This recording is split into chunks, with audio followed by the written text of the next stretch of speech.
Today on this series we're going to repair my beautiful Ibanez Artcore semi-hollow body guitar. When I purchased this, I bought it for not only its amazing looks, but its incredible tone. It's a thicker neck than I'm used to.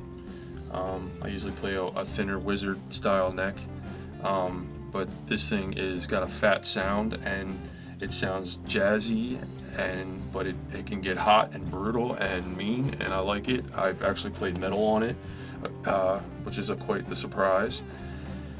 Yeah, but again, there is no access cavity on the rear of this guitar, so I have to go through the sound holes, or the F holes, if you will. I did check up on some YouTube videos and I did some research, and I got myself some tools that I might need, some forceps or hemostats so I can feed the wire in and out of the body, an endoscope, which in this video you're going to see the culprit, what's going on inside the body and what's on the back of the jack. I did get some parts. I did get a nice higher end input jack. I think I might replace it if I have it out. I'm not sure if it's the jack that completely took a crap or because it was spinning inside the from constantly interfacing with the guitar cable, or it might just be like some frayed wire or what have you. But I'm seriously thinking about, well, and once I have it, if I'm going to the trouble, I might as well replace it with something a little bit better. Might be so I don't have the same issues in the future, possibly. I got some nylon string. I read some people will tie when they're, but I'm not actually going to take apart anything else on the instrument. Everything else is fine. I'm just going to take it down, take the strings off, clean it up really well, give it a nice bath, deox the pots, make sure the switch is good, and basically, in theory, I'm just going to take, completely remove the jack from the body and just slip that back and up through the F hole, and then I'll put some protective matting on here, and I will do the solder job on this video, and hopefully by the end of this video we'll be ripping and rolling. I got more of this stuff I kind of really think it might just be a loose connection, but I got the tools nonetheless because this guitar is going to need to be maintained over the course of its lifetime. So, and I want to do everything in house because I don't want to have to spend a fortune on a luthier to do it properly, or have it in a repair shop for weeks on end. You know what I mean? So it's feasible. Some people equate it to building a model ship in a bottle. Maybe so if I was doing everything, like if I was doing a replacement of the pickups and I wanted to do a all new circuitry all the way through, and I had to sit there and fight with the pots and all that kind of stuff. That might be definitely an issue for sure. But yeah, I don't think I'm gonna have much trouble with this. I'm pretty confident. But yeah, it took a shit last week, and I was just like, it was just plugged it in, it was buzzing, and I was like, oh man, but I'm like, you know what, this is cool, this is fixable, this is a machine, it's not the end of the world. Gives me a good excuse to restring it, clean it, give the fretboard some loving. Definitely needs some lubrication. The strings is good, it just needs a good polish and a buff, and we'll get to that. So that's usually par for course when you're working on an instrument. So stay tuned, and when I come back, we'll be inspecting the inside of this machine.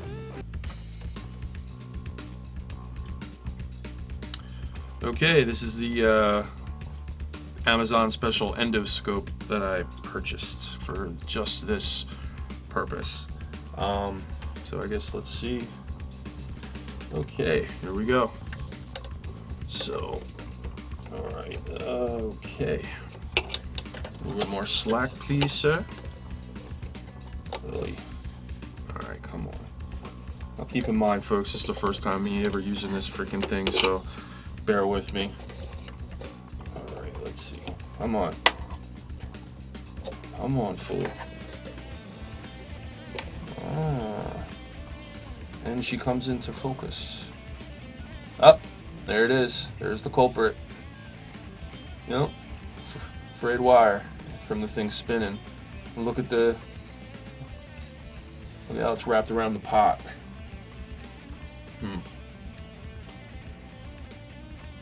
Yeah. Well, I got a really nice high-end one here. So, basically, the next step is to fish this thing out and fix the input jack. Replace it, I reckon. I think I'm gonna do. Yeah, because that looks pretty. It's not really pretty cheap. Ooh. How the hell do doctors do this kind of thing? I'm on, fool. Ooh. Let's go.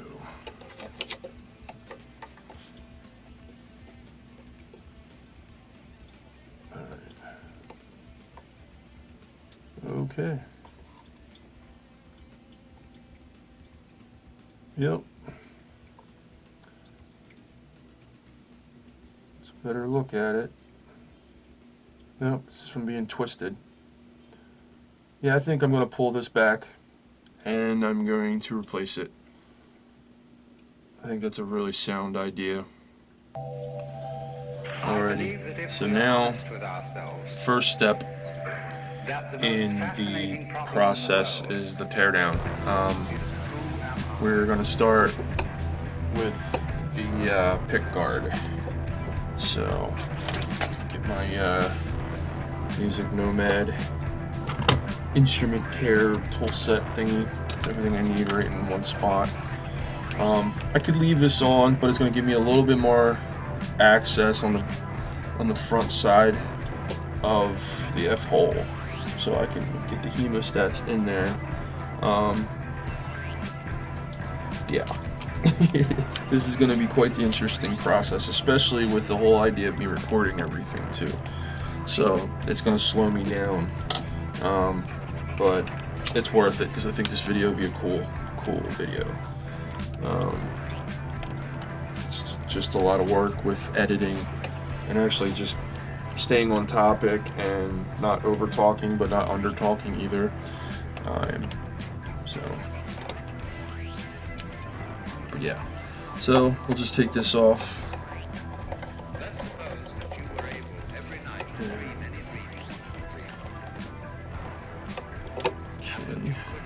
Okay, screw there.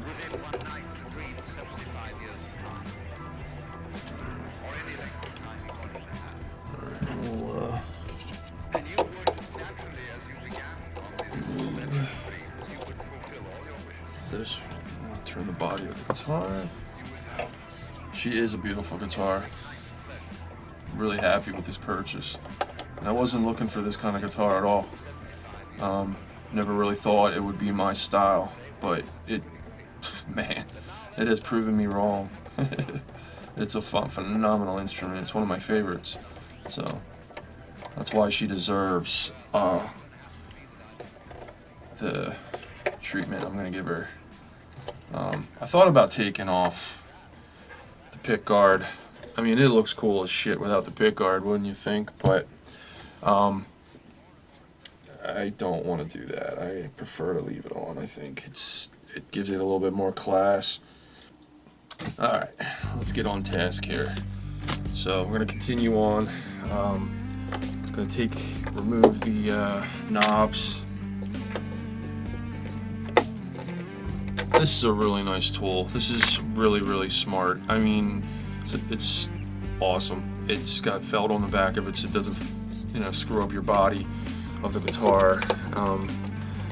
You know, because some of these things can be a pain in the ass. Move my camera a little bit.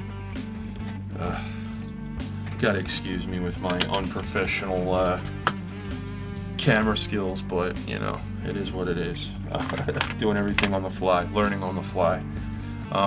This light's probably going to be a nuisance, but I need it so I can see the work. Yeah, so okay, so I guess next is to remove the strings. Yeah, that's always exciting. Well, not removing the strings, but when you know, put on a fresh pair, especially after, you know, a little fix that was, you know, placing the jack, and it gets exciting when you get it all nice and cleaned up, like when you saw it on the wall. You know, you're like, oh, I remember plugging it up, and I'm like, this is it, man. Yeah, this is a cool guitar. I love it dearly. So, all right, I'm gonna take off the first string, and then I'm not gonna bore you with the other 6. So, no real rhyme or reason to,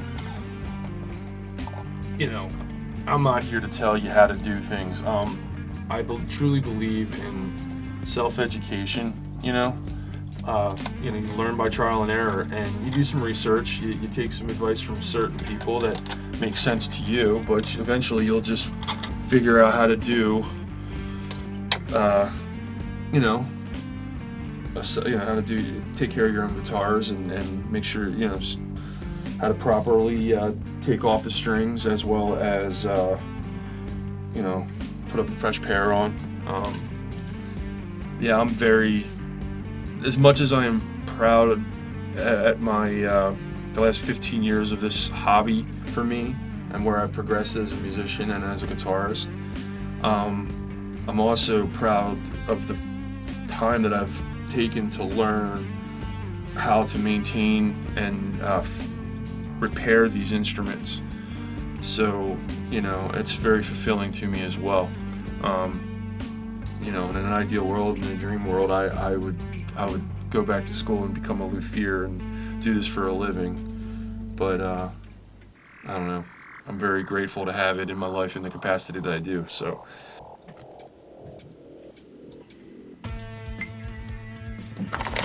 All right. Next step is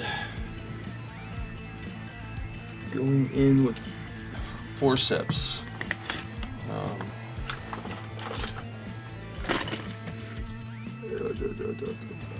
Yeah, these are the ones I want. You know, it's easy to line up the camera, but I should try to use the light from the camera with regular vision, so I can go in and... Oh, it's such a pain in the ass. Thing is, just like anything that's worth it, if you just do it with patience and some grace, the rewards are beautiful. Alright. I can see it. Oh, I can see it. Just gotta get off there. Up. Come on, you fool. You're right there. Seriously, how the hell do doctors do this shit? I mean, if I go in from a different... God, could you imagine solely working on a camera? Like,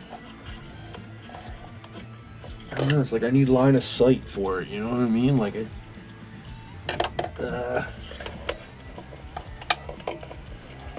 can't make the whole harness. Good gravy. Don't tell me you're not going to have enough length, even if I grab you, don't tell me I have to remove the pots too. No, I will not accept that. I will not accept that. Come here, you stinker.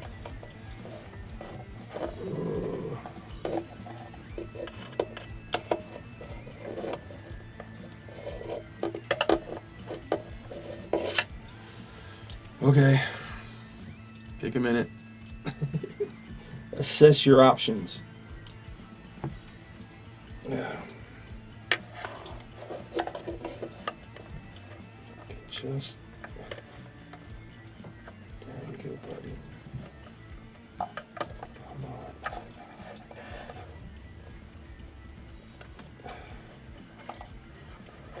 on. Ooh. Things are looking up. Not really, I'm just lying to myself. And everything's ass backwards on that camera.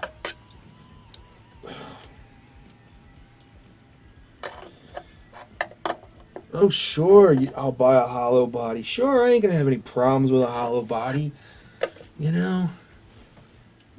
I was actually reading in one of these forums that some goofball actually cut a backplate out of it. I'm like, with a Dremel, I'm like, I would never do that. That's lazy and that's sinful. I mean, I don't know. I don't know if it did anything. He said it didn't do anything to his sound, but I reckon he was driving a lot of distortion. Okay, come on. Ooh. Dude, I'm so close. Look at this.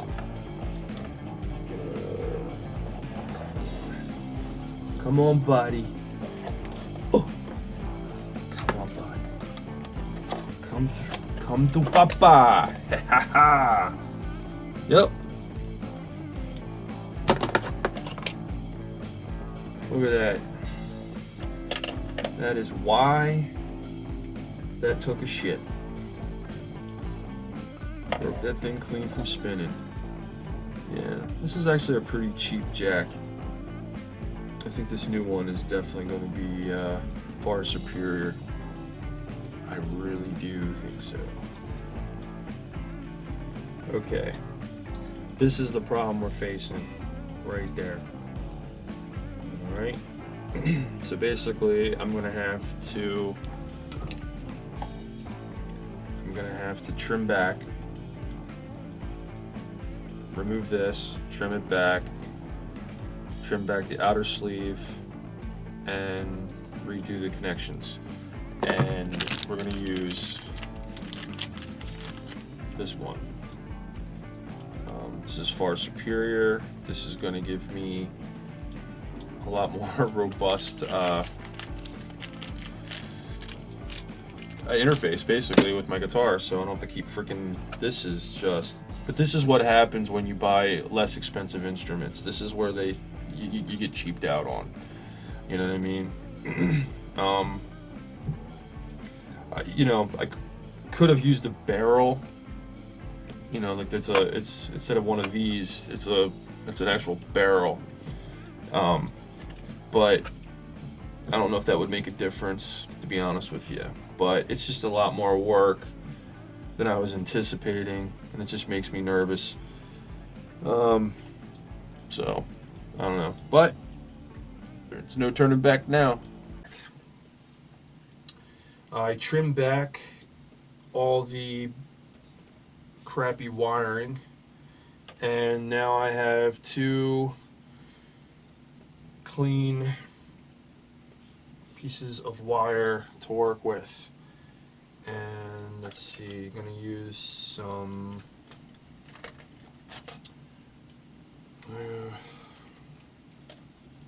this looks like a good solder to use. Yeah. Alright, so when I'm soldering, let me show you what we're working with here. This is this new beautiful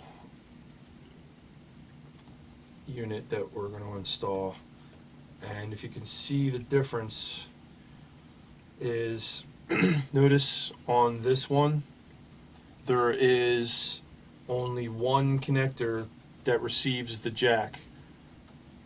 See that?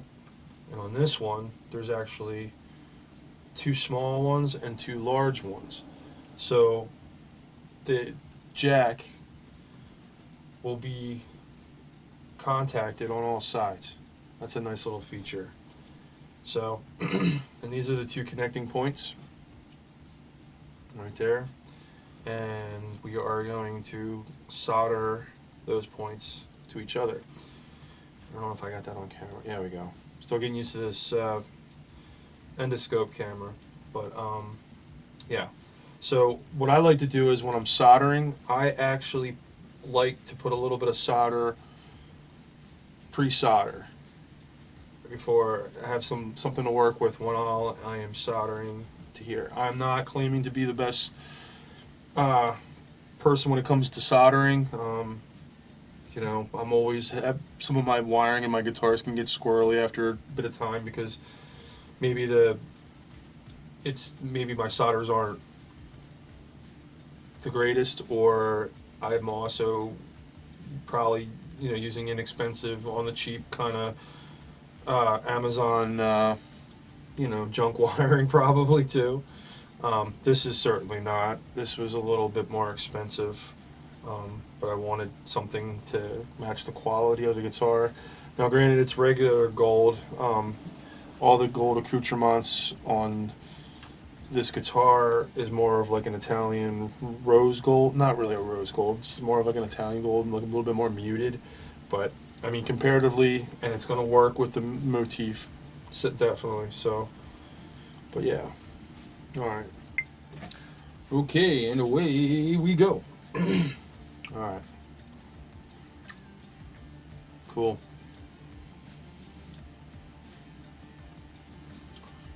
Now wish me luck. I'm wiring this correctly. So. Oh yeah. There we go. Oh, that's sexy. I might go back over and put a little bit more solder just to make sure it's... it looks like a spaceship docking or some shit. Still trying to get used to this camera, guys. Bear with me. I know it's probably getting you nauseous, and I do apologize. I shall get better.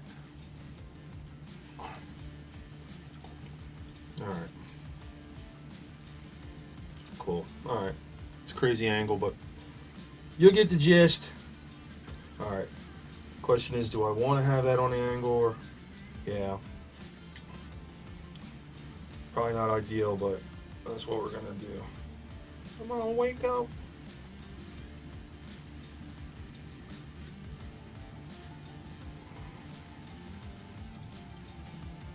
There you go. It's like magic. Definitely needs a little bit more solder. So we'll go ahead and do that. Yeah.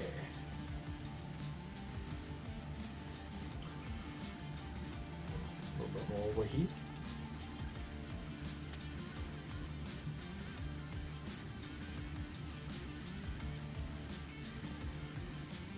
There we go. Oh, that's sexy. You didn't see that. Probably didn't. Okay, cool. All right. All right, folks. Now, let this cool down. When I come back, you're going to see if this thing will light up without electrocuting me, or buzzing, or feeding back, or nothing at all. And if it's nothing at all, that tells me that these two need to be reversed. And it's a lot easier to do when it's not inside the cavity of a semi-hollow guitar. So, wish me luck. Okay. All right. I'm going to put the gain about halfway up. With my trusty screwdriver. Flathead. All right, let's test her out. Okay.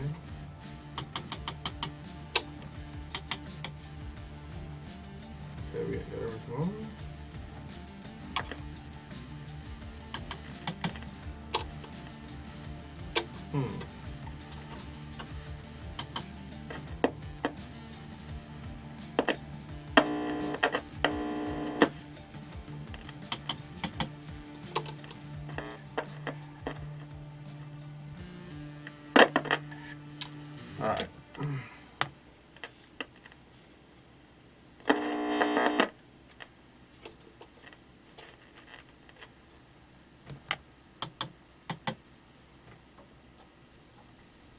There's no buzzing. That's a good thing.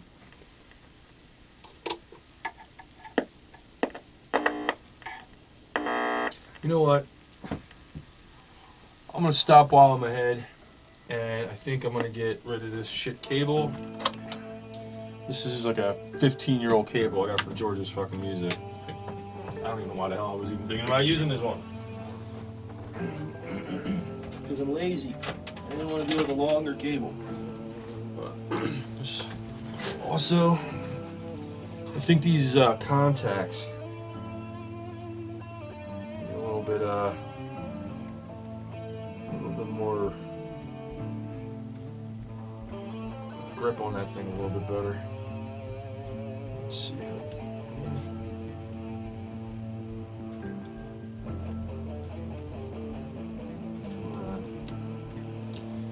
All right. Wish me luck, folks.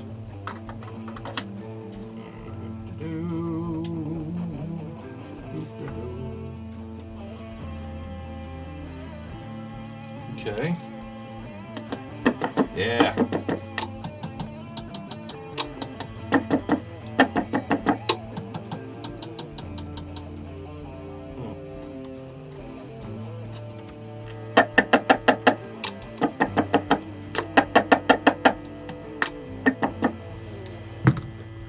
Cool. I didn't use my trusty screwdriver, but it doesn't matter. Anything works, really. All right. Well, all right. I gotta tidy this connection up before I feel confident about slamming this back into this body. I don't want to get it all the way back in there and do the same damn thing, you know? So, all right. That is what we're gonna do.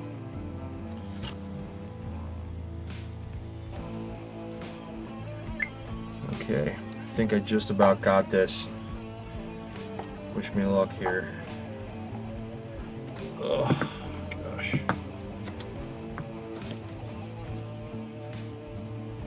It's certainly a bitch. I'm using string, nylon string.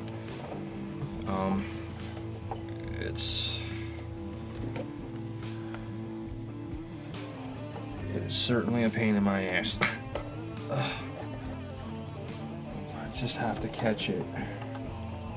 I had it, but I didn't have a grip on it. Come on. A little bit of slack. Come on, girl. Come on, that's it.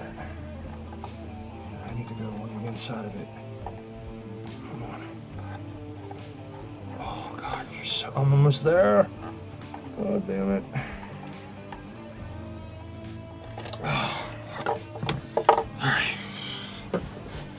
Alright, let's take a minute, reevaluate. We're getting there. We are getting there. Okay, where are my readers at? Screw it. Alright, so got a hemostat here to hold the two strings, and I got it looped through the jack. And as you can see in there, it's so close, but it's like I have to go on the inside and grab it and get it seated. But it's like right there, man. Right there. I can't grab the outside. I have to go from the inside. God, it's so fucking hard to do. So there, dude.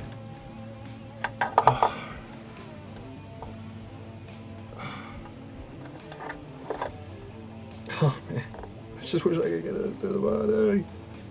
Okay, come on. Don't move. Don't move. Come on, you stubborn bitch. Damn it.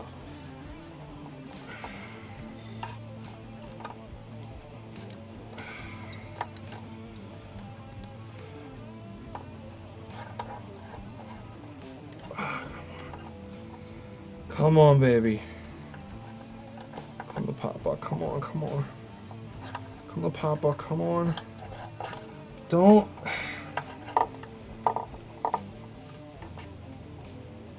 Hemostats are a pain in the ass. They lock when you don't want them to. Oh, I had it, man. Oh, it is such a pain in the ass.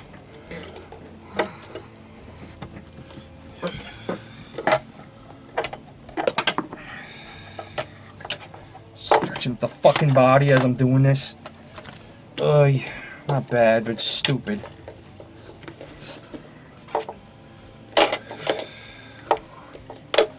Don't get frustrated now, Keith. You got this, brother. You got this. Okay. Oh, God. Oh.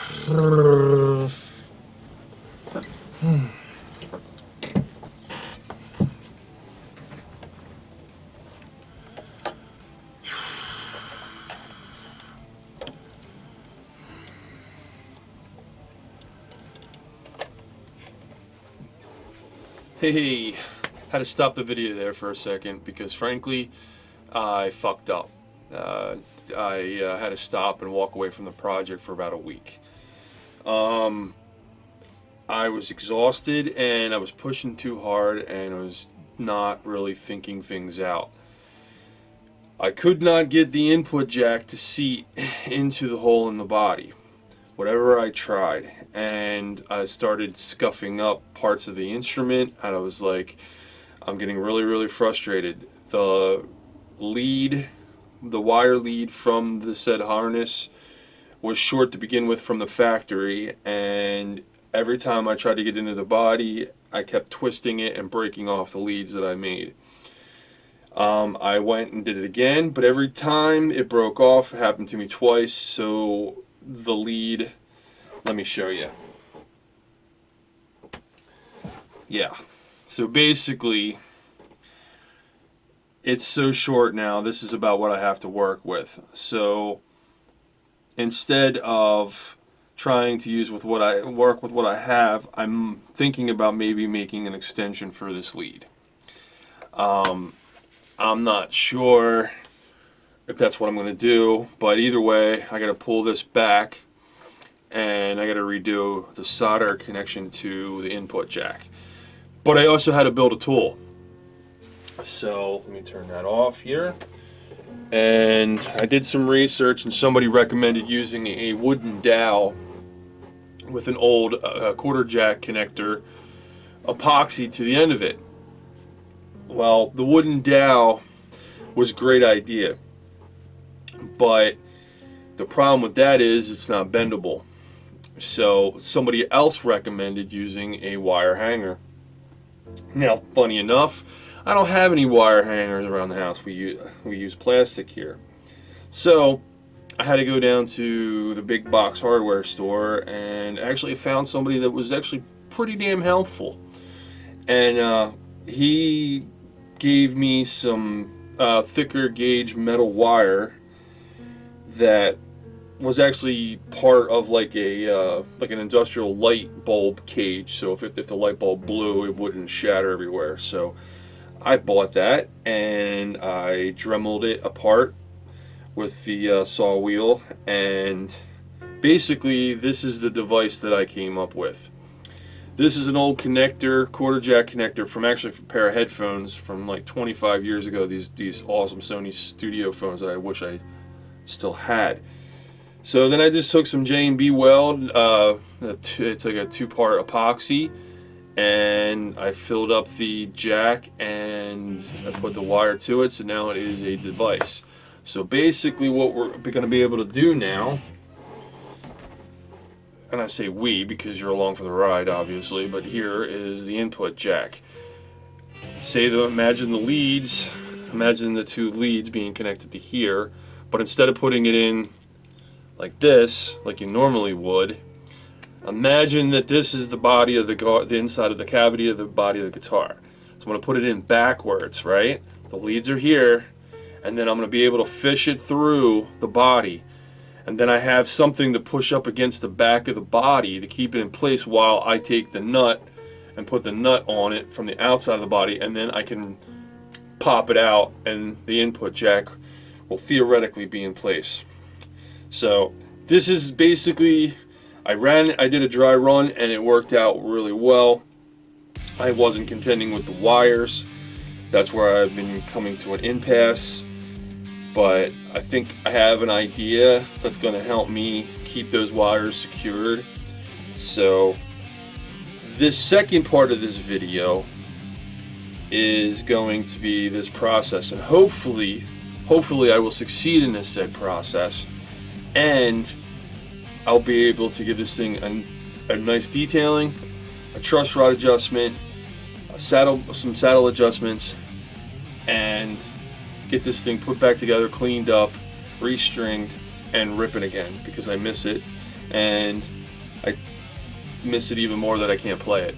So, and it deserves all the TLC that I can muster. So sit back and enjoy, and here we are with the rest of the video. Okay, I just got finished up with the lead extension. I'm pretty confident that this is secure and this is going to work.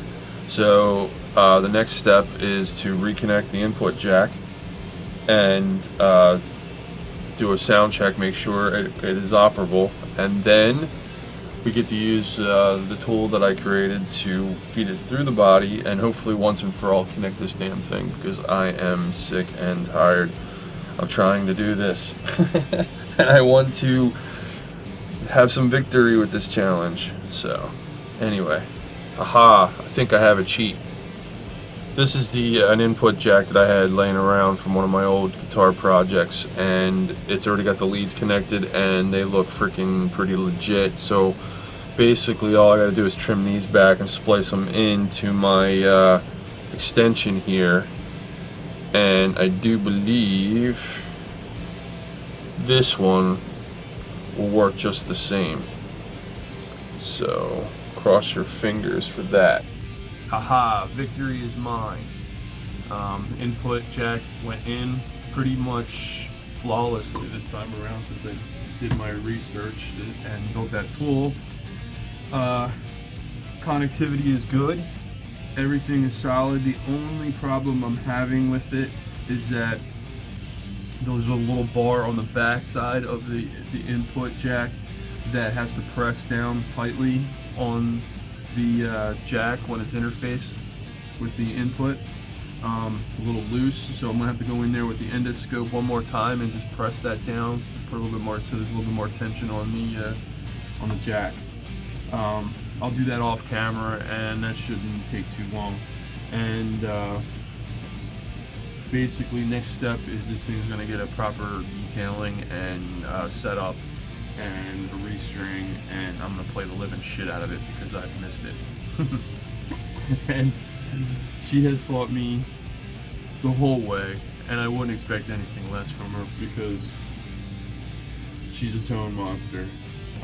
But she's unforgiving and she's a pain in the ass, but I love her, so she deserves everything I can give, every bit of energy I can throw at her. So anyway, okay, here we are, about to detail and clean up and tidy up the fretboard and restring Sophia, my Artcore Ibanez hollow body. I'm going to put on some BR 942s.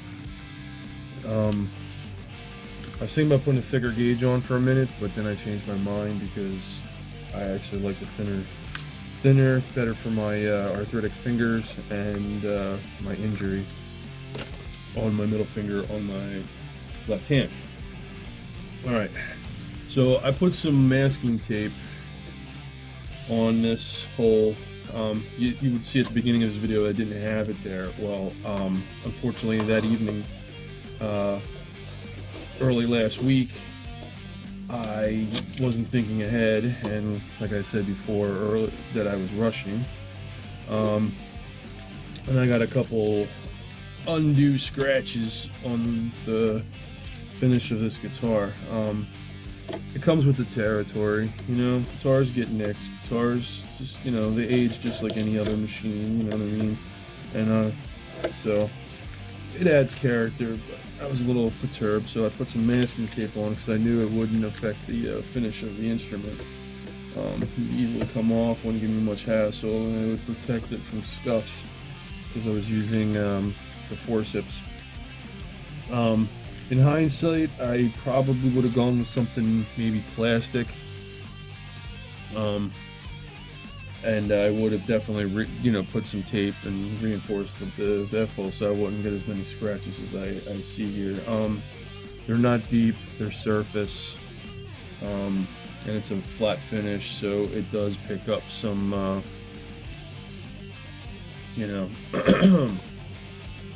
scuffs and stuff like that. Let's see. I'm gonna use the fretboard 65 from Dunlop, the Ultimate Lemon Oil. I swear by that stuff. We're not gonna use the 65 polish because I have a special one that's designed for flat finishes, made by Music Nomad. Not a sponsor, but good stuff. I swear by them. So we're gonna use that. Get one of my microfibers. Can't have enough microfiber. Yeah. No one can have enough microfiber. Alright, so before I even do the body, I always start with the neck. That's a no-brainer. The lemon oil is kind of slimy, so it will obviously have some, might smear on the guitar body, so I'm gonna just put a little bit of this on here. I've shared my detailing process a lot in these on the bench videos,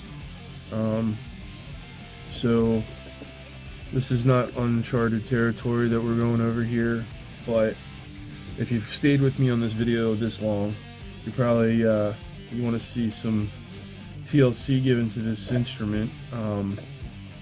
Yeah. Alright, so give this thing a nice little detailing.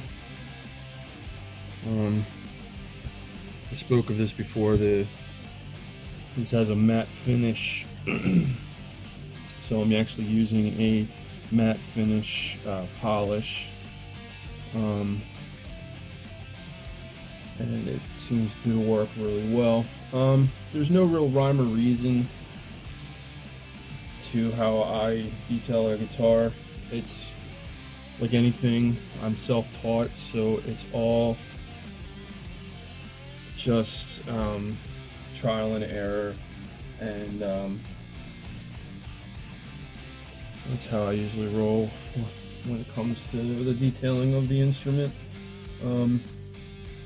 This thing is relatively new. I purchased it within the last year and a half, 2 years maybe now, I guess, and I'm not a delicate player by any stretch of the imagination.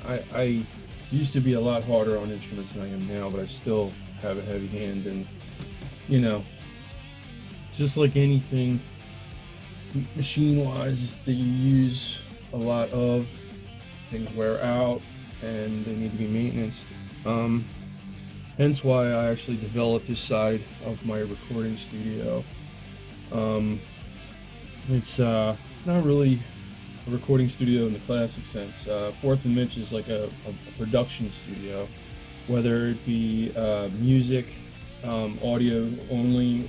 But I also produce these videos, obviously, and I had my drum set over here, but I'm limited on space, and I wasn't playing it as much as I'd like to, so I donated it to my pal for his studio, and he's gone leaps and bounds over where I was taking it, so I'm happy where it is. And if I, have a hankering to play the drums, they are available when I'm over there hanging out, so it's in a good place. But I needed a workbench to maintain all my instruments. I am upwards of maybe 12 guitars now, including my two basses, and it's like, they, just like anything, they need their maintenance, and I don't want them to be, I don't want them falling apart. I don't want them being them out. I want to be able to pick them up and know that the the strings are fresh and they're dust free and they're build up free and they're easily tuned and ready to rock. And it helps with the workflow. It's always a good idea to deox the pots. There wasn't much dust buildup on these, and they're not scratching or anything, and they're in the body pretty tight. But it's always, contact cleaner is always a good choice, especially when you're detailing an instrument. You got the knobs off the pentameters anyway, so you might as well. I cleaned up the pickups. Now this instrument has some beautiful Italian gold motif and components, which I dig very much. So these are the bridge. There was a point in my coming up as a musician and guitarist over the last 15 years that I'd never really cared for these kind of bridges, but this instrument being a 22 fret, and it's different, it's out of my wheelhouse, but that was the intention of buying it. I wanted it to be out of my wheelhouse. I wanted it to be something different than I'm used to. I mean, I already have 3 RG Ibanez's that is my go-to, and my pointy headstock freaking 80 style shred machines, and then I have the Holy Grail, which is an S series Ibanez, and that thing is just. But what's beautiful about that instrument, and I'll have it on the bench soon, is that I can take one of those and play everything that I would want to on one instrument. It wears many hats, and it's awesome. Yeah, so here we go with these. That looks nice. Alright.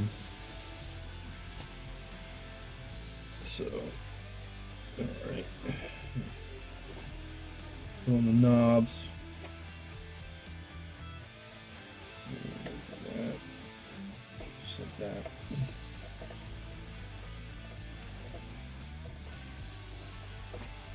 Alright.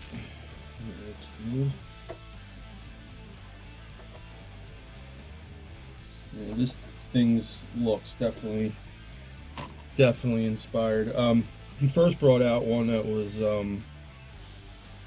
like an old school teal, or even maybe like a little bit lighter than teal, like I forget, like turquoise, I guess, lack of a better term, real pale blue. Very, like, I always, when I see that aesthetic, I always think of, against, like, that blue and white, it always reminds me of the 50s, really wicked. Is that thing turning? Yeah, okay.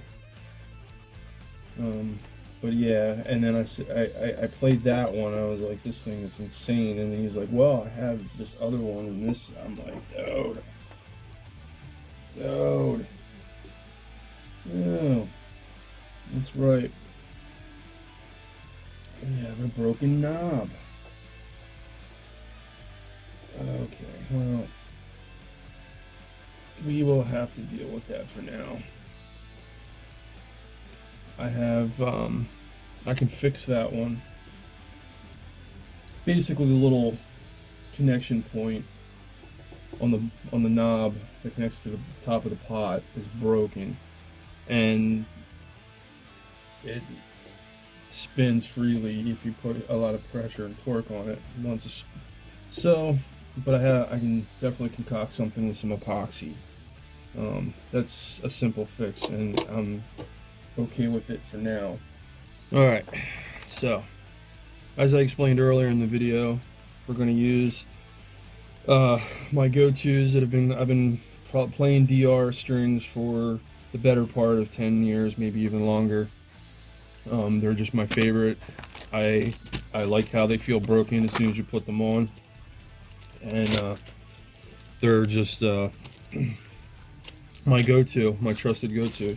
I even run them on my acoustics. When I find some product that I like, and I want to support the company because of their quality. I'm loyal to a fault sometimes, I reckon.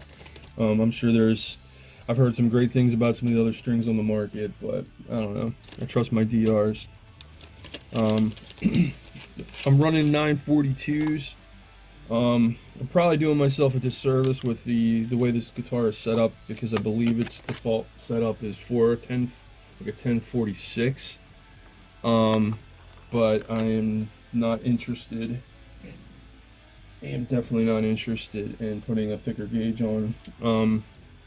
Just because of what I've said before with getting older, and the nature of my job. I'm a butcher by trade, and I'm always in the cold. I'm always handling knives, and that takes its toll, arthritis wise. Also, I have an injury on my middle finger on my left hand from a bandsaw table incident at work, so I don't have the dexterity in that finger that I used to because of the scar tissue buildup.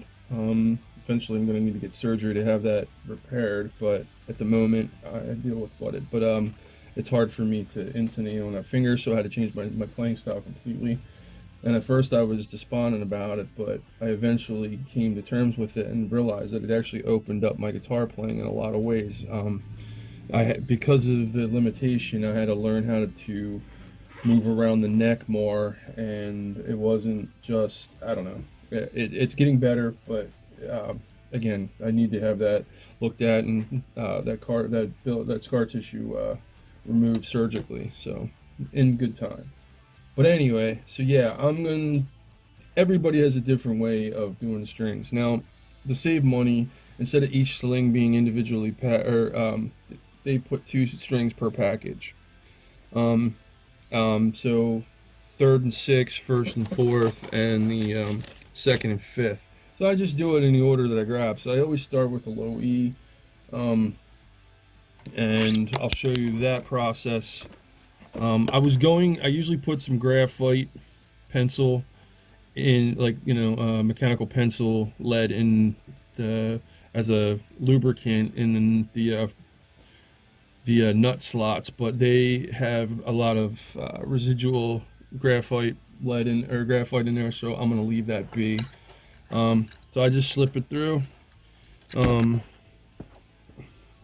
Everybody has a different way of doing things. I've heard different arguments, but I prefer to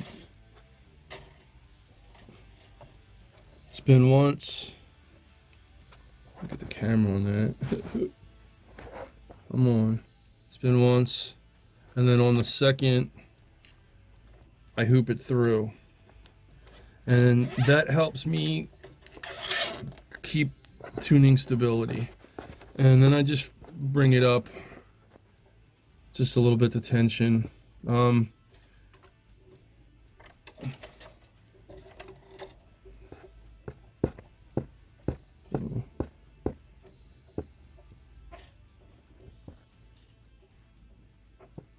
And I don't bring it up to full tune because it puts a lot of pressure on the bridge, or not the bridge, excuse me, the neck and body coming up to tension. So I just get it on there because I've still got to stretch the strings.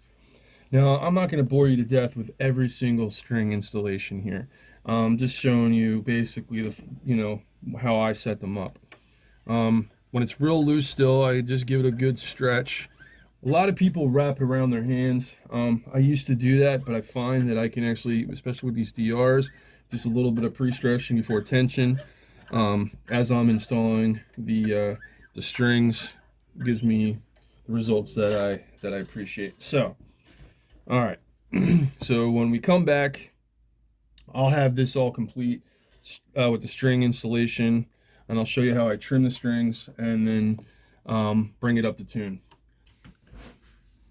Yeah, I forgot to put the pick guard on. But there it is. I like the aesthetic of the instrument without the pickguard, but I don't know. It's just a little bit of an extra piece of, um, I don't know, refinement, if you will. It gives it that jazz vibe, but don't let this thing fool you. It is a ripper.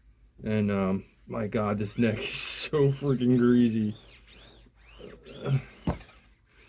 My hands are oily from the lemon oil. All right, but here we go. I got my trusty cord tuner, headstock tuner on. I always leave, this isn't punk rock, I'm going to trim these, but I always leave until I know the string is set right and I'm confident that it's good, and then I trim them back. So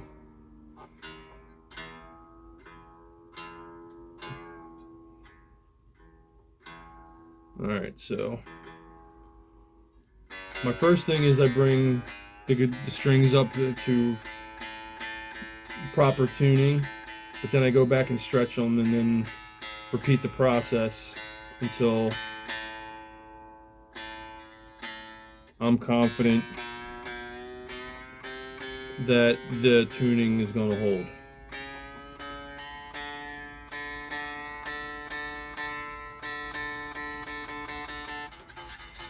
Well, we're flappy as shit, aren't we? Oh, the Rogue G string.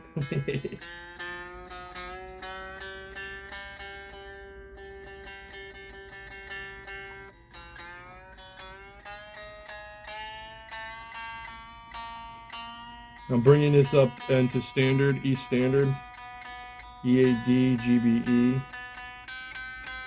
This guitar is definitely not an instrument for down tuning. I'm sure I could set it up to do so, but it's not my intention. And this is one beautiful thing about a hollow body. It's not even plugged in. It's got a really nice sustain and resonance and tone. So all the grief that I just went through to get this thing operable is well worth it for its aesthetic and tone. Ultimately the tone, really. Sure does look good though.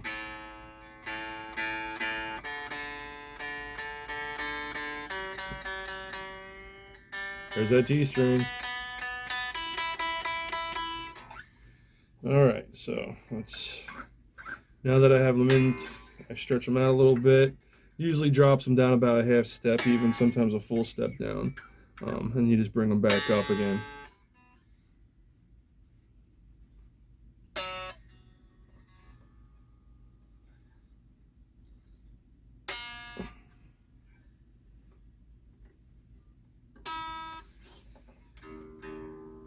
Yep, about a full step down.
All right, she's spanky. Yeah. Yep. I wonder if that bridge needs to come up a little bit for this.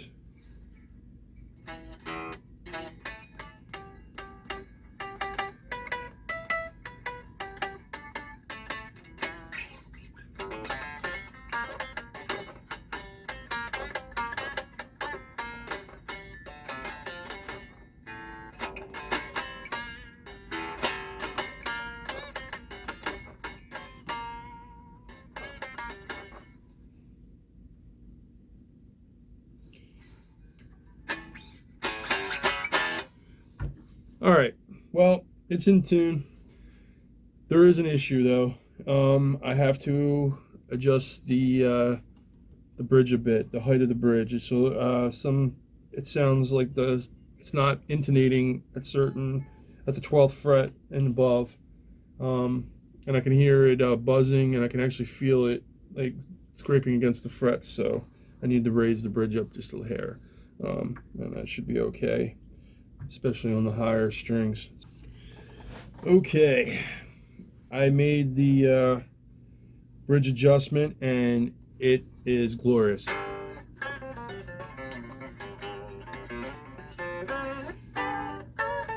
It actually sounds better than it was before, especially over the 12th fret. Cool. All right. Well, let me show you how I trim up the extra string wire. No real rhyme or reason. I just get as close to the top of the machine head as possible, and I just give her a snap. Yeah, very excited about. All right, now this I'm gonna plug into my trusty little MS4 Marshall mini stack. This thing cracks me up. It truly does. It's actually got some pretty good bite for being a little practice amp, but it's perfect for this kind of thing because I am running a lot of wattage on my main rig here on the mains at the studio, and this is battery operated, and I find it a little bit safer to be throwing into a guitar, just in case I missed a ground or something like that. I didn't, but just in case I did. So, all right, I'm quite pleased. Yes, sir. Yep. Awesome. All right, well, now the moment of truth. Where's my lead? Okay, amp is hot. All that work and an entire video and 2 weeks of ripping my hair out. Well, if I had hair, I'd be ripping it out. But yeah, all for a head input jack because there's no back cavity entrance. I had to run it through the body. Ooh. All right, treble pickup, bridge, in G.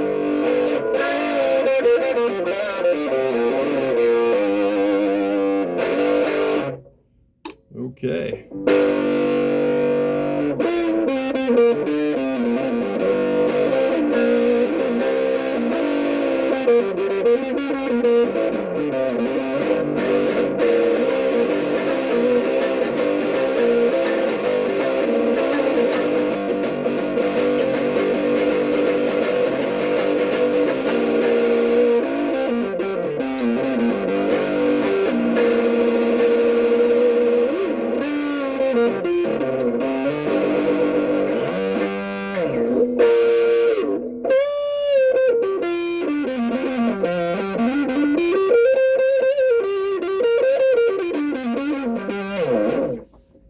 Wow.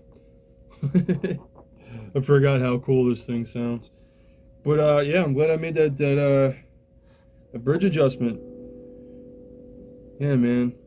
You could land a plane on how straight those strings are across the way. But yeah, that's perfect. Now this guitar, I like a low action, but this one I have an action up a little higher than I normally would, just by the nature of it. But man, it is definitely a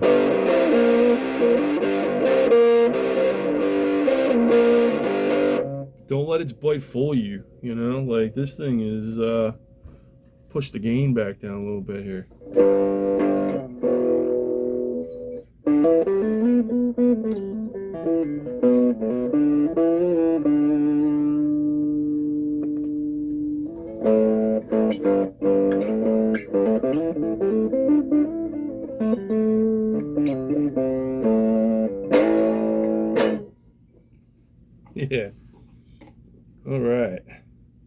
killer. All right. Well, we have reached that time in the video when the project has been wrapped up, and I'm going to present to you a jam track in its honor. But yeah, I'm so excited that Sophia is back in action. She's beautiful, man. She sounds killer, and she's an inspiration, and I love her. So let's rip some shit up, huh? Yeah.